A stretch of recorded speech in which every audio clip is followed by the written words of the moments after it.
Well, Computex 2019 has come to an end, and today is my last day in Taipei before I fly back to Australia. So I thought I'd wrap up by going through the laptops I saw at the show and covering off what I'm most interested in.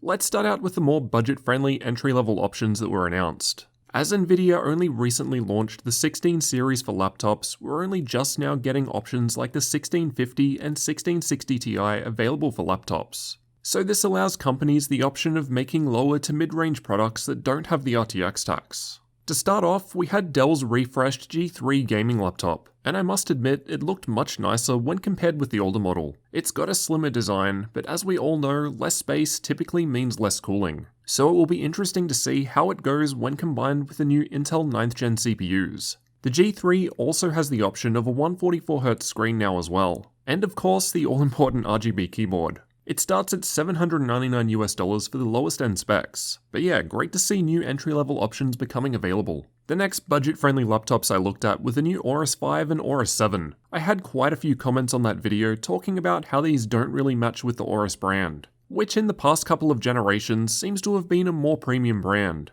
with higher-end gaming laptops like the X5, X7 and X9. Personally, I don't mind seeing these lower-tier options becoming available. To me, the Aorus brand is for their gaming products, and I think it's better to have entry-level options available than not. If you don't like them, don't buy them, but they're there as an option for those who aren't looking to spend a lot of money.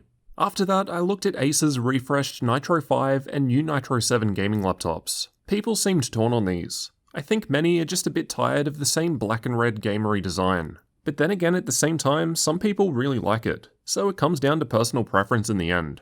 I think they've made some nice improvements here over what was already a pretty popular budget gaming laptop with fair specs. Not only are there better specs available now, such as the Intel 9th Gen CPUs and GTX 1660 Ti graphics, but the chunky looking screen has been upgraded with a slimmer design, and the cooling appears to have been improved a little with more air exhausts on the back. Personally, I would have liked to have seen AMD and Nvidia combinations, as I think the AMD Ryzen 7 3750H CPU is only paired with the RX 560X, which from my testing was a little above the GTX 1050. It would have been good to have seen an AMD CPU with Nvidia graphics option like we're starting to see from Asus. I think that's pretty much all I had to look at in terms of gaming laptops that were on the more budget-friendly side. So let's continue on with some other interesting models from the show. The Acer Helios 300 has been a crowd favorite in the past. I think because it's been offering GTX 1060 level performance for around the $1,000 mark, so a good priced performance option. The new Helios 300 has some very nice improvements, including of course the latest 9th gen CPUs and RTX graphics, but also finally a slimmer design and no more black and red like the Nitro series. It's instead gone to the black and blue, matching the rest of the Predator lineup.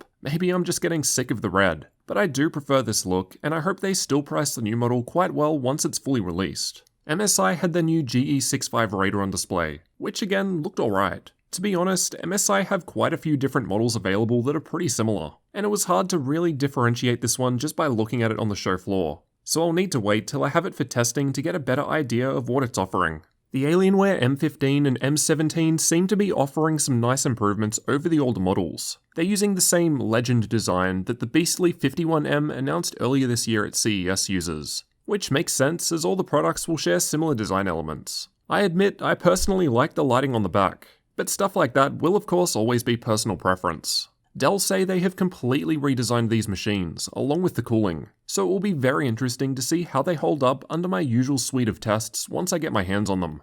I'm hopeful, but I'm also going in with a healthy dose of skepticism based on what I've seen from Dell's/Alienware's recent gaming laptops. The new Gigabyte Aero 15 was easily my personal favourite at the show. As many of you know, I use the Aero 15X, and it seems to have a lot of nice improvements over the older models. While not strictly a gaming laptop, given it can be spec'd out to RTX 2080 Max-Q graphics with an i9, it's certainly got the chops for gaming if you so desire. To me, it's a great jack-of-all-trades laptop. It does a lot of things well, and I can live with a few negatives. The new model has improved cooling with more air intakes and exhausts, and Gigabyte has even noted they're using Thermal Grizzly Hydronaut thermal paste now, so it will be very interesting to see how the new model stacks up with the older ones. Asus had quite a few models on the show that were recently announced, including the new Strix G, Hero 3, and Scar 3 gaming laptops.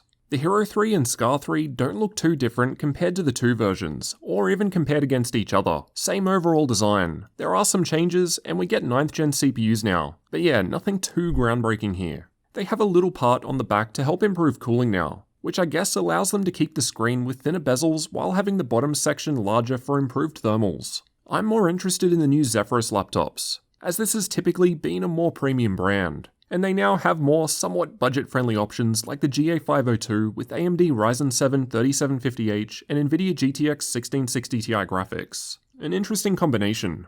The GU502 with Intel CPU and NVIDIA graphics looks quite interesting too, but I'm most interested in getting my hands on the new GX502. It's got the traditional Zephyrus lift-up design to improve thermals, has G-Sync, is available with RTX 2070 graphics, and that's not Max-Q, and also has the option of the new 1080p 240Hz IGZO screen, 4K 60Hz OLED screen, or 4K 120Hz screen, though not sure what technology that's based on yet.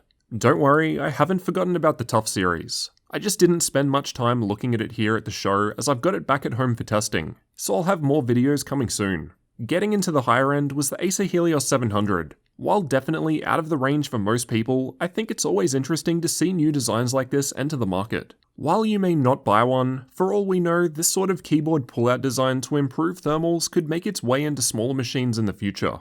Even if you don't personally like it, I think it's great to see companies like this trying new things to improve their products. And clearly something needs to be done to keep thermals in check while Intel keeps on adding more and more cores while sticking at 14nm. The craziest for sure was MSI's GT76 Titan. Ever since my review of the older GT75 Titan, I've had quite a few people asking when the new model would be coming. Well, here it is. This is definitely a flagship product and is not for everyone. They're almost kind of just flexing with it when it comes down to it. It's got the desktop i9-9900K CPU with all 8 cores overclocked to 5GHz, an RTX 2080, and up to 128GB of RAM. Pretty insane for a laptop, or I guess musclebook as they're calling them these days. I wouldn't personally want this one on my lap. However, at the same time, I did touch the base of the machine while it had been running a game for hours and it was cool to the touch. The cooling solution looks equally as crazy, and it will be very interesting to test out in the future, if anything, just for fun. There was also the Aorus 17,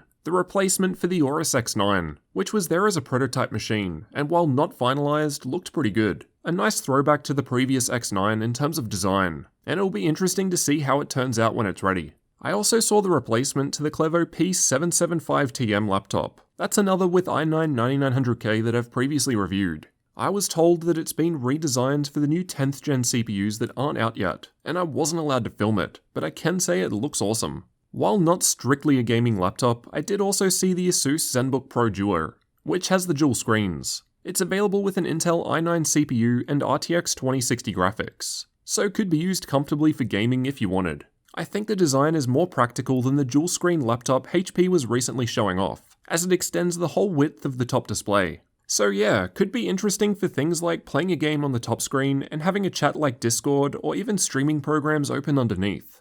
Again, even if you're not currently interested, I like seeing these sorts of innovation that push the industry forward. Let me know which laptops you want me to review first down in the comments, and which of the new models at Computex were of most interest to you.